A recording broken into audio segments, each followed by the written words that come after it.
какой-то запрос, Южный поток. Потом, может быть, еще, я не знаю, насчет других газопроводов. Возьмете газ, построите парогазовую установку за 2-3 года. И все. В крайнем случае, по преследующите 15-20 години възникне необходимост от допълнителни количества електроенергия. Вие така иначе разполагате с минаващия през вашата територия газопровод Южен поток. Могат да бъдат прокарани и други газопроводи в бъдеще. Така че вие за 1-2 години можете да построите, първо казвате, електроцентрали. Но это через 20 лет. И тук става въпрос за... Може да представим еще большие години. Това може да се още ще бъде... Вашите въпроси. Благодаря ви, господин Матулин. Вашето виждане, което като експерт, енергиен специалист и участник в процесите, които се развивали в ядрената енергетика в България, споделихме пред нас за българската общественост. Ако ми позволите, нека да дадем думата и на колегите за въпроси, като аз бих искал да задам първият въпрос. Един въпрос ще задам. В момента работата на нашата комисия е свързана с разкриване на всички факти и обстоятелства по проекта Белене. С колегите имахме сериозен спор още от началото на нашата работа и в момента този спор се пренася и в нашето общество. Каква би била цената на проекта АЕЦ Белене? При минали наши заседания ние разгледахме докладите на независимия експерт HSBC, в който той прогнозира, че проект като АЕЦ Белене, така както е започнал, цената би била над 10 милиарда евро, 10,350 милиона евро. Кореспонденцията, която разгледахме при изминали заседания в комисията Белене с нашия стратегически инвеститор, който трябваше да влезе с 49% в проекта Белене, в проектната компания, това е немския концерн ЕРВ, той също прогнозира, че цената на тази централа би била над 10,5-6-8 милиарда евро. Договора в споразумението, което е подписано за изграждане с руската страна, без да е уточнено добре ескалацията, е записано, че тази централа ще струва около 4 милиарда евро и това е нашия основен спор с колегите и това трябва да бъде тук изяснено и пред обществото. Много да ви моля, вие, според вашата експертиза и вашия опит в атлантичните компании и съответно в момента на база реалното пазарно условие, каква е вашата прогноза за цената на проекта АЕЦ Белене?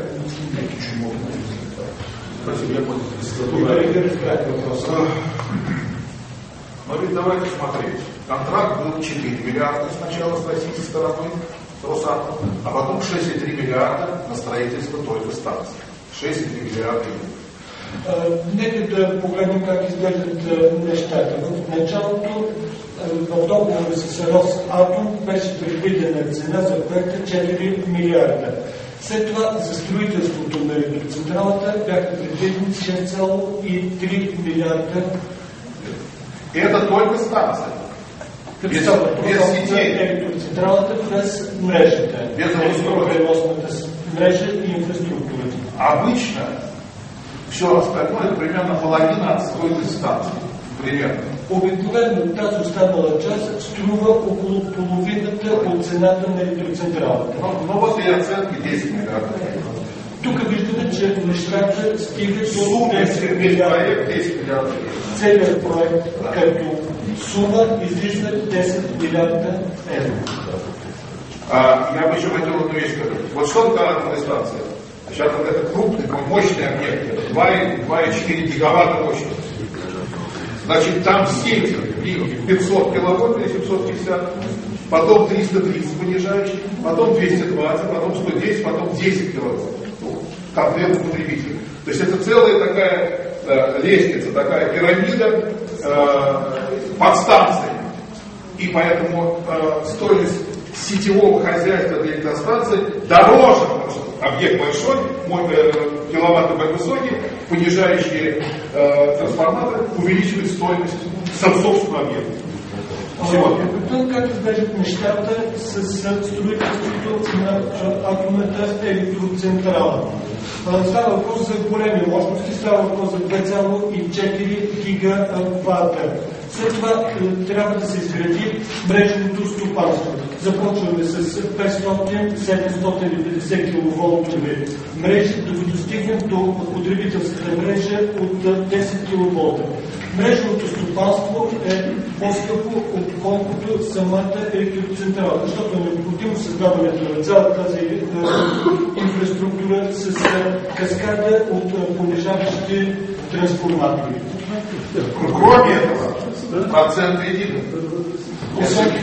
И безплатные деньги. Освен това, лихвите по кредити. Това не са безплатно, безлихвено предоставени пари. Минимальный процент сегодня, я не буду говорить в какой стране, это 4%, 3,92, 4%. А так 5-6. Но даже если будет 4%, это 15-20 лет, сложные проценты, вот вы видите, что вот это 1,5 миллиарда и 2,5 миллиарда, это дополнительно к 9, я сказал, 9 миллиардов, плюс 4%. Няма да говорим за конкретна страна, но минималните лихви са 4%, минималното ниво на лихвите е 4%, 3,92%. Това е минималното ниво на лихвите за такива кредити, а нормално е 5-6% лихва. Става въпрос за сложна лихва в рамките на един период от 15-20 години. И виждате, че тук се стига отново средни суми от милиарда и половина, 2,5 милиарда, които допълнително се натрупват до сметка към тези 9-10 милиарда. 10, больше 10 миллиардов. Вот даже парадоксальная вещь хочу сказать. Даже если бы это в 2 раза дешевле было, все равно не нужно. Для вашей экономики у вас нет потребителя. Искам да кажа нещо парадоксално. Дори това пъти по-ефтино да струва тази електроенергия, тя не е необходима за вашата икономика. Тук не виждаме консуматори, които ще потребяват тази електроенергия.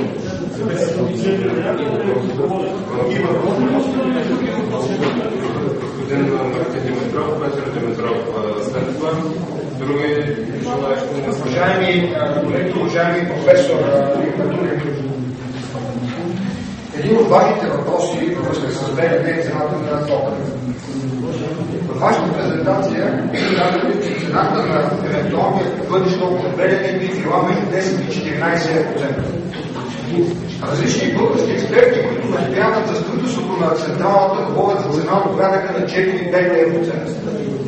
Тоест, те едва ли не казват, че Белене би имало цена на тока подобна на 5-6 болт на козлодури. Това е голям дебат в България.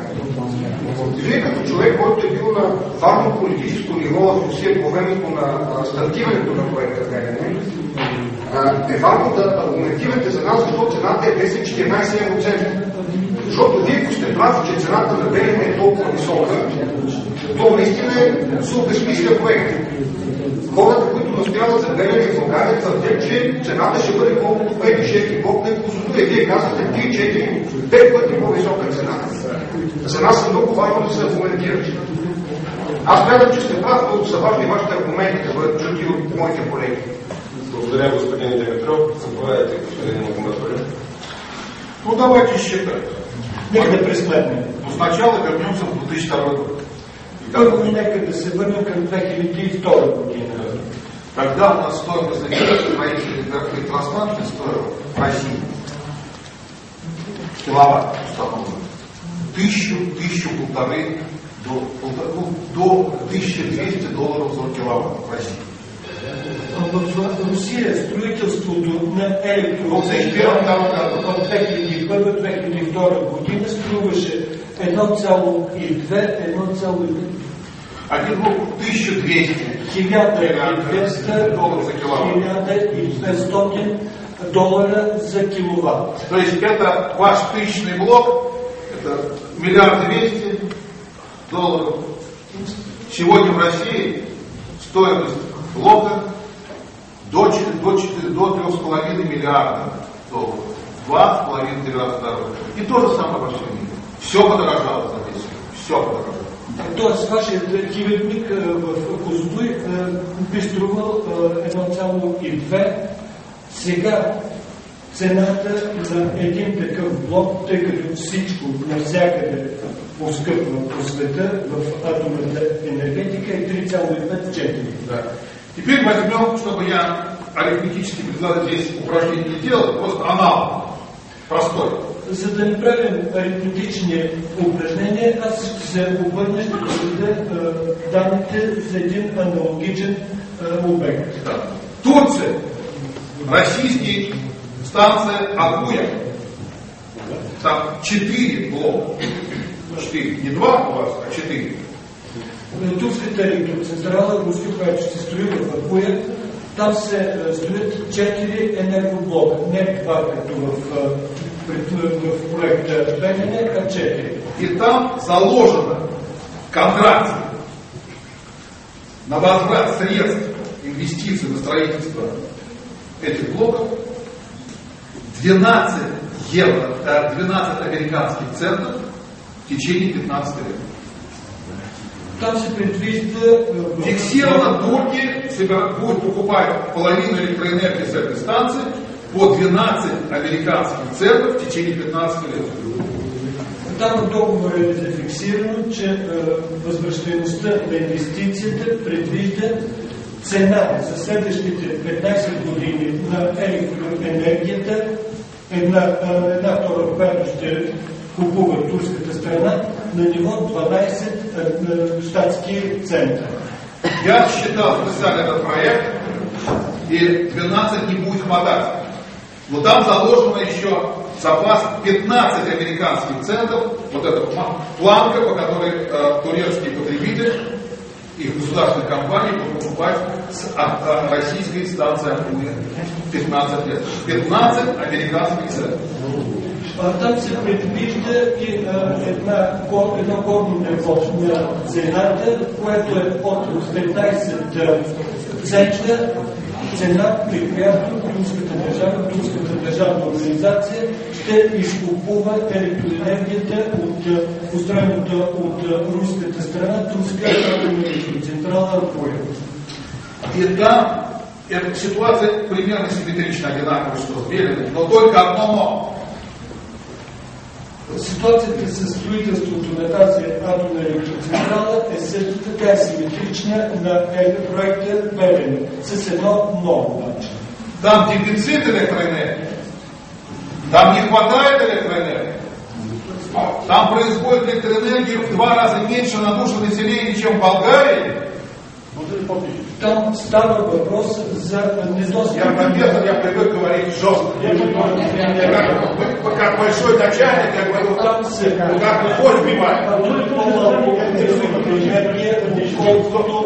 В България на глава от населението. Аз съм професор и съм свикнал да говоря силно и твърдо.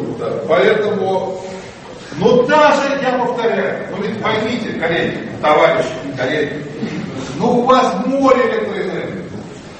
У вас просто море. У вас и ближайший у вас не будет потребителя. У вас экономика другая стала. Не электропромышленность, электронасыщение, у вас сфера услуг развивается. У вас другая структура экономики. И вы сейчас строите этот огромный объект. Зачем? Но дори да се откажем от разглеждането на тези въпроси, колеги, приятели, вие разполагате с море от електроенергия. През следващите 20 години вие няма да развивате икономика, която да се нуждае от голямо количество електроенергия. Структурата на икономиката на страната е променена. Вие развивате сферата на услугите. Я хочу еще одну вещь повторить. Искам да повторя нещо. Почему я, атомщик, человек, который всю жизнь занимался и экономист, говорю, что не надо строить. Зачем вы против выступать в атомной станции? Это хороший бизнес для России. Не искам да повторя нещо. защо аз, атомен специалист, човек и с икономическо образование, съм против един такъв проект, против атомната енергетика. Не против атомната енергетика, а против строителство Белене. Нещо, което е сходно. Я за атомната енергетика. Аз съм за атомната енергетика, аз съм против строителството на АЕЦ Белене. Но вы построите, да не дай Бог. А дальше вы будете говорить. Вот деньги, а у нас денег нет. Отношения будет портиться. Зачем нам? Ако не дай Боже построите електроцентрала, след време ще се развият отношенията между нас. Ще ни кажете, върнете ни парите, а парите ние няма да ги имаме. Това ще доведе до разваляне на отношенията между нашите страни. А я мечтаю. Благодаря, професор Димитров. Димитров имаше желание за въпрос. Заповядайте, господин Димитров.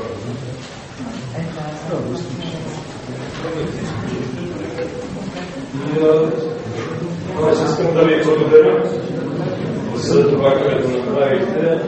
Признавам си, че съм слушал най-различни реклами на Газпром, но толкова откровена чувам за първ.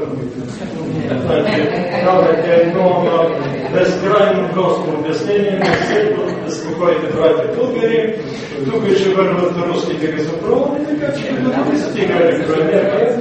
Ще си направите газова електростанция и ще си имате електроенергия.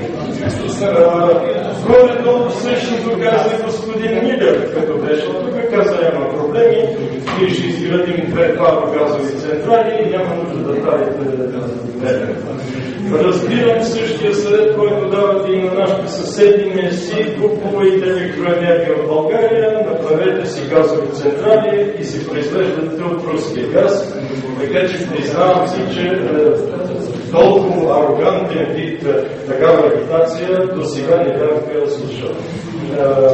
В тази връзка имам няколко въпроса. Първо, как вие в качеството си на заместник министър допуснахте стартиране на проекта? Нямате ли морал тогава? След това ли сменихте морала? Защо не дойдохте да кажете, български братя, тук ще ви излъжем, не дейте да правите това проект? Или когато сте заместник министър, сте за АЕЦ Белене, когато сте в опозицията на Русия, тогава не сте за АЕЦ Белене. Вторият въпрос, който искам да ви задам, в момента е на 2,2 евроцента. Как го докарахме 14? Значи, банката HSBC прави анализи, прави разчети, като махне инвестицията, тя го докарва на цена малко по-ниска от тази Тузълдей.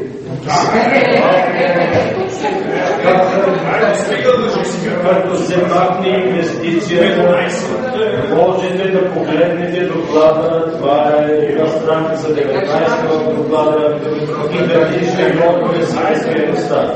Така че аз ви питам, как от 2,2% го докарахте 14%, и ако направите една сметка за колко години ще се откупи това, което си изгражда в Белене.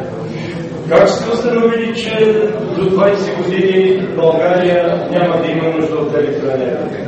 Най-големите ни топлинни централи, срока им свършва на 4 най-големи от 5-те, срока свършва до 18-20 година. Как определихте, че няма да има нужда от електроенергия? Как ще се случи това нещо?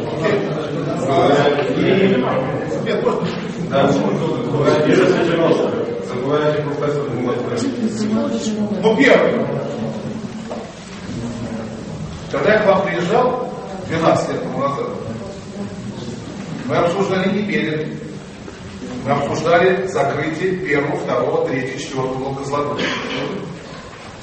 Белена потребления не было тогда, у нас у всех не было потребления.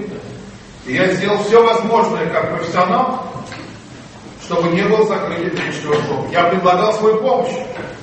Не только личную помощь министерства и авторитет, и результат, который мы сделали на 3-4 Воронежском и 1-2 Польском блоке. Но не получилось. Първо, преди 12 години, когато аз пристигнах тук в качеството си на заместник-министър, това беше направено, за да обсъждаме ситуацията с първи, втори, трети и четвърти енергоблокове на АЕЦ Козлодуй. Не ставаше въпрос за проекта Белене.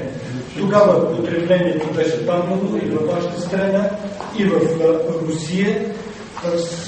Промишлеността потребляваше много по-малко електроенергия. Аз пристигнах като специалист, за да предложа помощта си, не само личната си, но и като представител на Министерството със своят авторитет, да можете да заимствате опита, който ние имахме в работата си по трети и четвърти енергоблокове на Нововоронежската електроцентрала и първи и втори енергоблокове на Фонската атомна електроцентрала.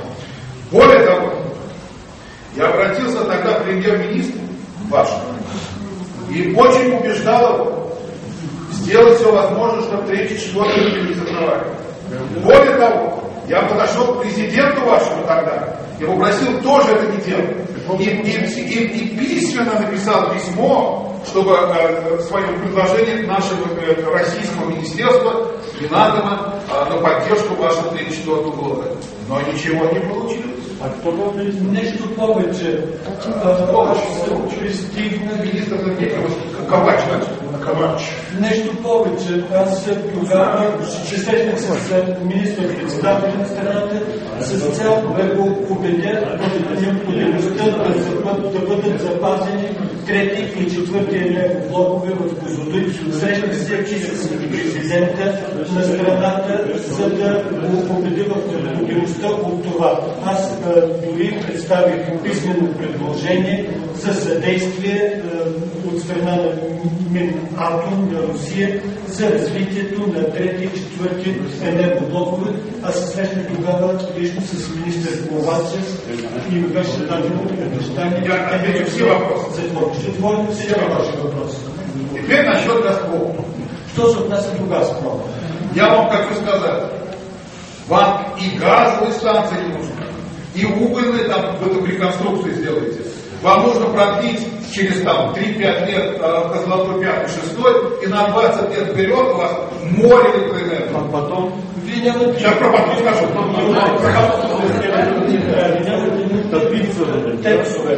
Вие трябва да извършите реконструкция на трети, в рамките на 3 до 5 години, на 5 и 6 енергоблокове, за да разполагате с море от електроенергия. Насчет потом. Хороший вопрос. Що се отнася след това? Потом хорошо. Това е един Ну добър. давайте так, 35-й год. Значит, мы строим станции примерно 7 лет. Задним числом 35-й год, 27-й год. Вот в 25-27 году, через 12-15 лет, я думаю, что я, может, доживу, и вы, наверное, доживете. Я надеюсь, доживете. И тогда вот эти ребята молодые будут решать, что им делать с топливным балансом. Но что, какая беда с Белым? Вы сейчас построите, 10 лет надо возвращать денежки инвесторам. За счет чего? Потребители же нет. Искам да кажа за след това. Ние строим електроцентралите за 15 годишен период, а остават 7 години, ако започнем отброяването на времето от момента на пускането. То става въпрос за 2025-2027 година. Тогава сигурно аз, сигурно и вие ще сме живи, аз всеки случай се надявам на това. Тогава младите хора, които присъстват тук в тази зала, ще трябва да взимат решение за осигуряване на горивно-енергийният баланс на страната. Тази грижа тогава ще е тяхна. А какво ще стане, ако се построи сега Белене? В рамките на следващите 10 години, кой ще връща парите, които ще бъдат предоставени предвид на кредит за строителството на тази електроцентрала? Теперь следующий вопрос. Насчет цены 4,5-5 евроцентов. Следващия въпрос относно цената, която аз прогнозирам и за която става въпрос, че ще е на ниво 4,5-5 евроцента.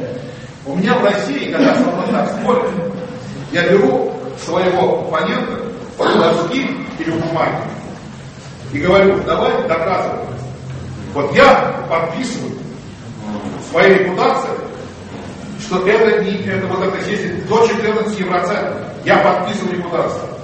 Это в 2 раза больше, чем сегодня у вас для промышленности, 7%. Я бы хотел посмотреть в глаза тому человеку, который это написал.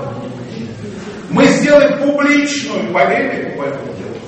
Я его улечу, обижаю, улечу в подтасовке цифр, просто улечу и публично покажу это.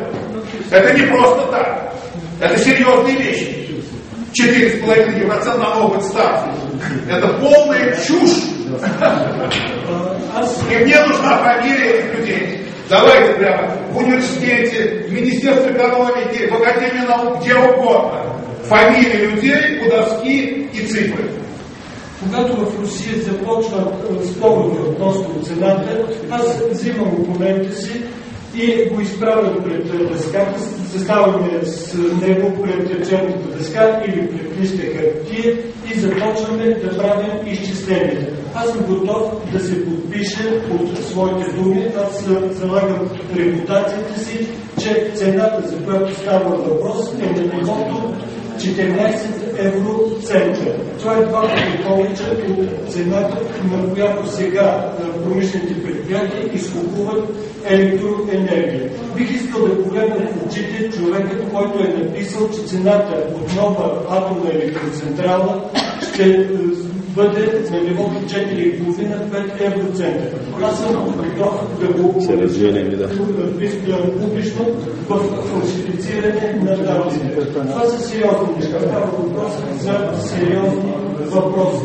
Кажете ми фамилията на този човек, който твърди това. Аз съм готов в университета, в министерствата, в Академията на науките да докажа, че това е нещо несъстоятелно и че става въпрос за фалшифициране на данни. Более того, я специально приеду в любое время в Болгарию за свой счет, прямо за счет себя лично приеду, и хотел бы в присутствии вас провести такой анализ на уровне у доски и покажу, что ваш экспорт вас дурит. Нещо повече, аз съм готов да дойда в България за своя сметка, да участвам в ваше присъствие, в анализ, който ще направим и ще ви докаже, че този ваш експерт ви заблуждава. Благодаря, професор Маталев. Мога ли се как да съм бъда? Само реплика, по-мобилен, секунда.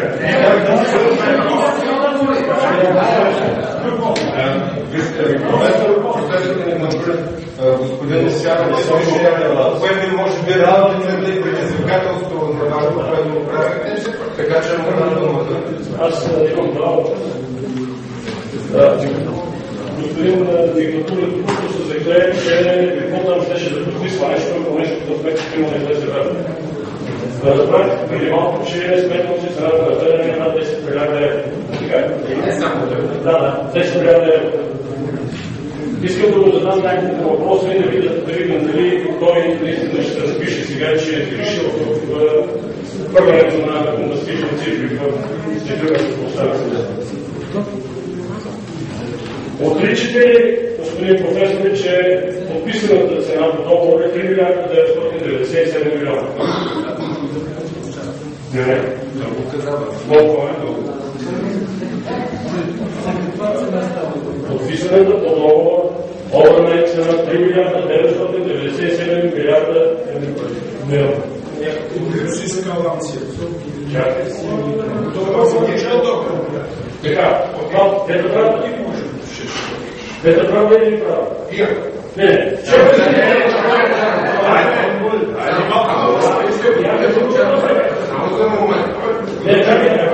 Ако ние сме си извикали по един напис, не може да приказва разни измислици, да се няма да се правда, да не се рода. Дали беше много смел? Нека да го чуе. Той ще е смел. И да не се от вас. Нека да чуе. Така.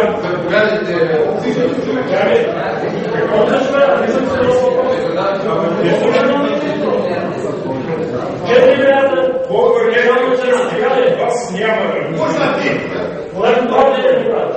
4 миллиарда, правда или неправда? 4 миллиарда.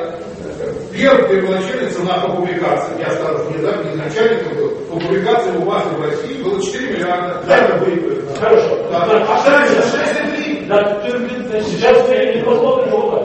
Сейчас мы не посмотрим его. 4 милиарда. Тази цена трябва да бъде регистрирана с инфлацията. Уйдите да не познат. В България и в Европейския съюз. Чакайте, не видите, едно контакт с мен. В момента само ще ви помогна. Знаете ли имаш по един въпрос? Господин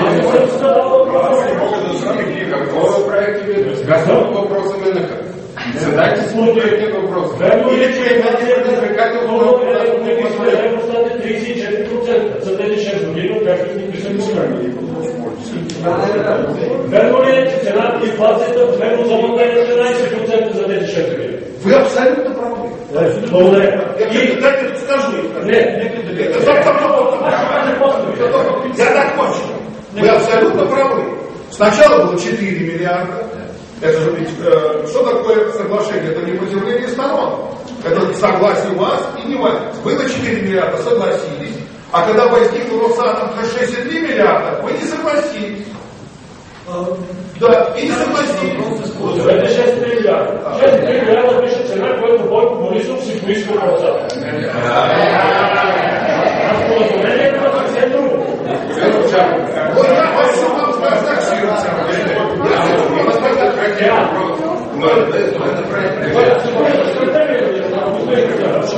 Има ли още руски дисиденти, които ще слушаме тук, примерно Навални, Гари Каспаров, Касянов? Има ли други такива, за да поканим ние някой от руската опозиция, които са да приказват нищо от нищо? Защото това са и втория ми въпрос. Искам да питам господин Василев и господин Николаев. Кой му плати присъствието днес на форума в София? Кой му плати билета, хотела и всичко останало? Господин Овчаров, тук в момента ние сме в парламентарната комисия. Аз имам въпрос, аз ще за проекта мнението му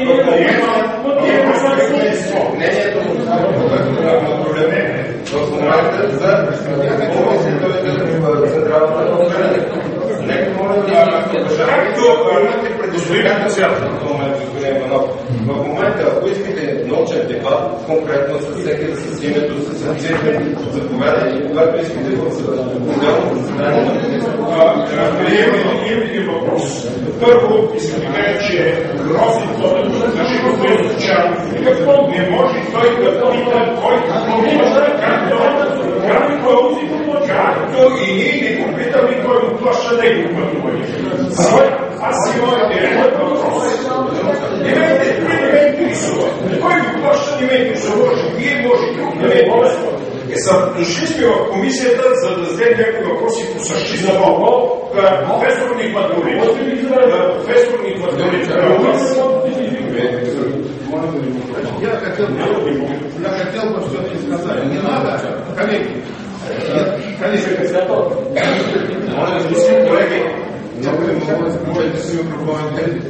Нека да продължим. Имам въпрос, който задавам. Професор Нигматулин, част от това лоби, което много държи да се реализира проекта Белене, заявява, че ако не се даде съгласие за реализиране на проекта Белене, руската страна ще накаже България, като се противопостави на удължаване на срока на 5 и 6 блок на АЕЦ Козлодуй.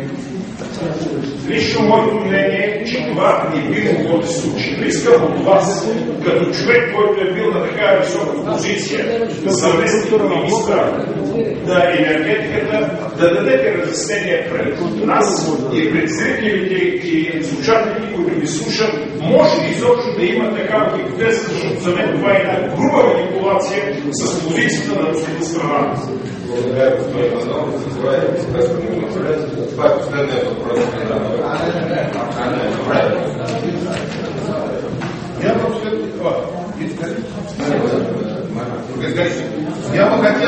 Во-первых, я не диссидент.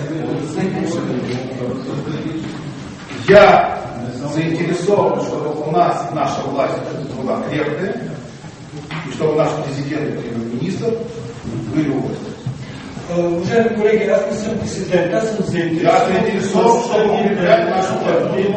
властта в нашата страна да бъде стабилна, да е стабилно положението на нашия президент, на нашия премиер. Аз съм И не надо меня не мешать ни с Каспаров, ни с Навальным. Это некорректно.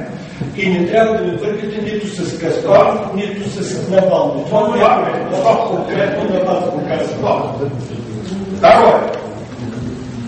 Я эксперт, профессионал и заинтересован, чтобы у нас были между нашими странами долговременные отношения. Отношения не только когда мы были, не только когда Живков с Брежневым целовались в засос, но и когда мы с вами целовались. С нашим поколением. Я хотел бы, чтобы эти отношения вернулись, чтобы вот эти ребята знали не только английский, но и русский. И я отвечаю вам. Я не поэтому я здесь. Теперь вопрос о продлении эксплуатации. Продление эксплуатации 5-6 блока стоит примерно, прошу слушать меня. Слушать меня. Решително да се прекрати изказването относно да го поканите да напусне, тъй като в българския парламент никой няма право да размаха пръст срещу народни представители. Разбрахте ли, господин? Вие сте нежеланно говорили на последно. Нямате право да размахате пръст срещу български народни представители. Извиняюсь. Теперь извиняюсь. Моля ви, господин председател, намесете се. Този човек няма право да бъде. Спрошу. Може ли за коректно отношение между всички? Следующий вопрос. Вопрос по продлению. Конкретно. Стоимость продления 5-6 блока стоит примерно 300 миллионов евро.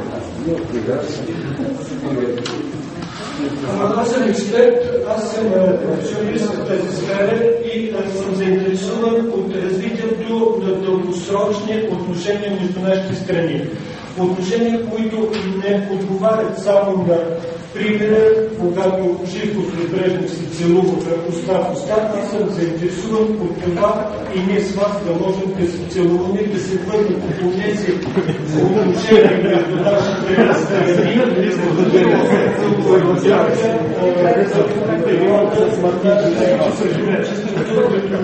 Аз съм заинтересуван от това младите хора да се върнат към тези отношения, да знаем не само английски, но и руски.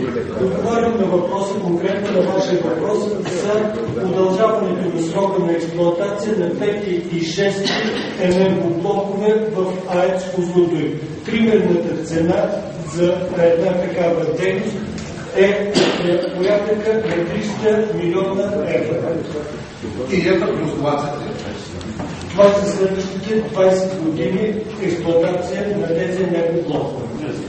И, конечно, российские инженеры и менеджеры и заводы, которые у нас есть, это Ижорский завод, который корпус делал, который не входит в статью Росатома, и генеральные конструкторы Гидропресс, и проекты, конечно, будут заинтересованы. Я никак не могу представить, чтобы они отказались от такого контракта. Аз разбирам, че в този случай при удължаване на срока на експлоатация на тези енергоблокове за следващите 20 години, в това ще бъдат заинтересувани руските инженери, руските менеджери, заводите. Ижорският завод, който държи се в структурата на Росатом и който е произвел корпуса на реакторите, и те няма да се откажат от възможността за участие в един такъв дългосрочен проект. И это имидж российской технологии. Тук става въпрос за имиджа, за престижа на руската технология. То есть показывает, что мы можем продлевать эксплуатацию еще примерно на 30 проектов, еще 20. Это качество российской технологии, в которой я абсолютно уверен. Да покажем, че един проект, който е планиран за експлуатация в рамките на 30 години, може да бъде, неговата експлуатация може да бъде продължена още след 20 години. Това доказва качеството на руската технология, качеството, което аз съм убеден. Благодаря ви, професор Нематурен, за отговора. Господин Галински имаше желание за въпрос. Господин Лавков е приключил.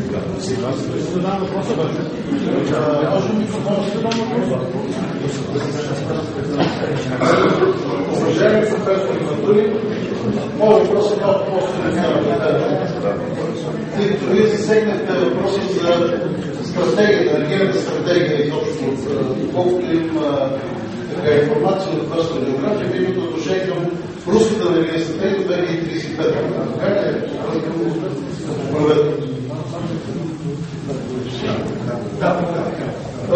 Понеже засегнахте какво се случва 2300 година, 2027 година за товарите с пазарите явно.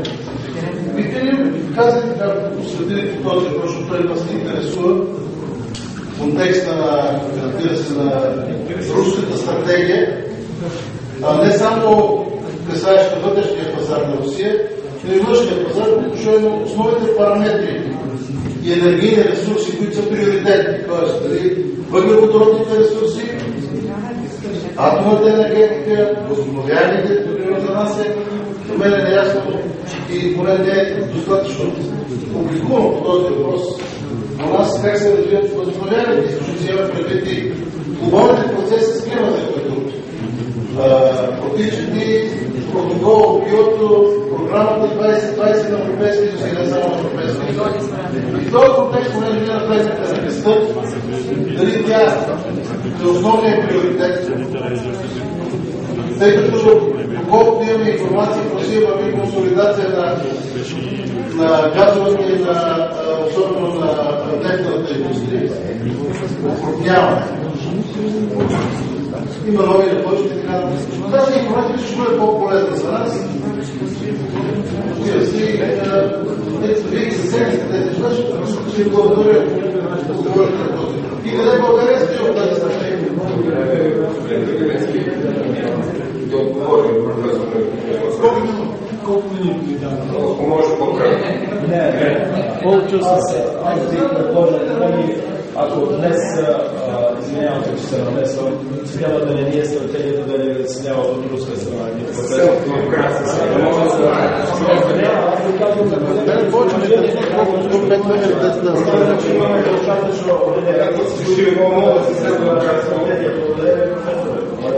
Наистина в кратко, наистина това не е основното.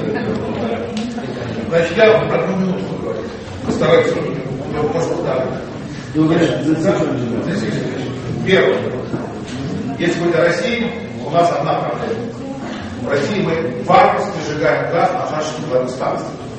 Ако става въпрос за Русия, Русия се сблъсква с един основен проблем. Ние говорим варварски газ в нашите газови електроцентрали. Мы должны реконструкцию наших старых блоков, не новые строительства, а реконструкции наших паротурбинных блоков на парогазовых. Газовые станции реконструкции. Газовые станции реконструкции. Ние трябва да извършим реконструкция, не да строим нови електроцентрали, а да извършим реконструкция от газопроводите на парогазови електроцентрали. Това е целият. Атомная энергетика России – это замещение старых РБМК. Атомната енергетика в Русия се свежда развитието и до 30 година с смяна на старите реактори. Чернобыльского типа, они выходят из эксплуатации, мы замещаем. Это вот основная линия атомной энергетики. Това е основната линия за развитие на атомната енергетика в Русия, смята на енергоблокове от Чернобылски директор. За рубежом. Мы заинтересованы продавать наши технологии атомные за границей. Що се касае за работата ни в чужбина, ние сме заинтересовани в продаването на нашите атомни технологии в чужбина. Но это должно быть так, чтобы потом не нарушали наши отношения. Но това трябва да се прави по начин, който да не взаимно выгодно. Който да не пречи на по-нататъчното развитие на нашите взаимоотношения. Това трябва да бъде взаимно и строго. Благодаря ви, професор Нагматуля. Последен въпрос, господин Марков. Господин професор и уважаеми зрители, искам да кажа за зрителите на БНТ и БНТ, че професор Нагматуля свързва с скандал във връзка с внос на ядрени отпадъци в 2001-2002 година и на регламентирано лобиране за внос на ядрени отпадъци, включително и в България, в Русия. Този ред на мисли, аз мисля, че вие трябва да получавате като ядрен експерт, защото най-малкото е страна в един лобистки скандал, вашите как сте от депутат от Козбурната и по този повод са приети такива закони. Това е една тема, с която в интернет. Но моят въпрос е, вашите изчисления за скъпата ядрена енергия могат ли да се съпоставят с постоянно растящите такси за парникови газове и невероятно скъпата енергия от възобновяеми източници? И ако направите едно такова сравнение, няма ли да стигнем до извода, че ядрената енергетика дори и в най-лошите ви предвиждания е по-евтина от алтернативата да плащаме за парникови газове и за възобновяеми източници за зелена енергия? Благодаря ви за въпроса. Две минуты. Первое. Скандал, не знаю такого скандала. Я был статс-секретарем Минатова, когда мы провели закон по ввозу облученного топлива внутри нашей территории. Не только российского происхождения, но и зарубежного. Вот это было мое достижение. 8 месяцев в Российской Думе я работал, чтобы закон приняли. И по этому закону мы продолжаем возить ваше облученное топливо на российскую территорию. Може би трябва да 2 минути по първия въпрос. Аз бях държавен секретар в периода, за който вие говорите, не си спомням за такъв скандал. Аз бях един от двигателите на приемането на закона за внасяне на облъчено атомно гориво, закон, който отработено атомно гориво, закон, който прави, че да покараме през държавната дума и благодарение на който българското отработено атомно гориво се Это первое. Мелочи, связанные с вывозом тогда топлива из Болгарии через Молдавию или через другие возможности. Когда я сам звонил президенту Молдавии и просил, чтобы этот транспорт пропустили, они мне обещали это пропустить. Я не хочу об этом говорить. Быстро скажите. Това са разни гориви, които са свързани с работено атомно гориво от България през Молдавия за Русия. Когато възникнаха трудности и когато аз звънях лично на президента на Молдавия, за да може да бъде прекарано това гориво и заведено от България. Парниковый газ. Що се отнася до парниковите газове? Я хотел бы, чтобы вы все поняли одну вещь. Искам всички вие да разберете едно нещо. Самые большие парниковые газы дают угольные станции. Най-големите емисии от парникови газове се издържат от въглищните тецове. Значит, две страны, которые почти 60% генерируют парниковые газы. Има 2 страни, които произвеждат почти 60% от парниковите газове в света. Тепловые станции. Става въпрос за Съединените щати и Китай. Става въпрос за емисиите от течовете. Това са САЩ и Китай. И когда мы здесь говорим в Европе насчет парникового газа, эти две страны говорят, мы будем продолжать строить угольные станции, особенно Китай. И как быть?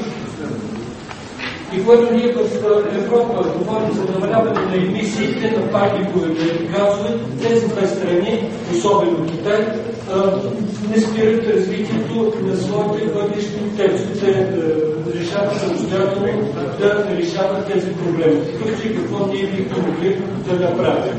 Поэтому маленькая Болгария и даже большая Россия, где угольных станций немного,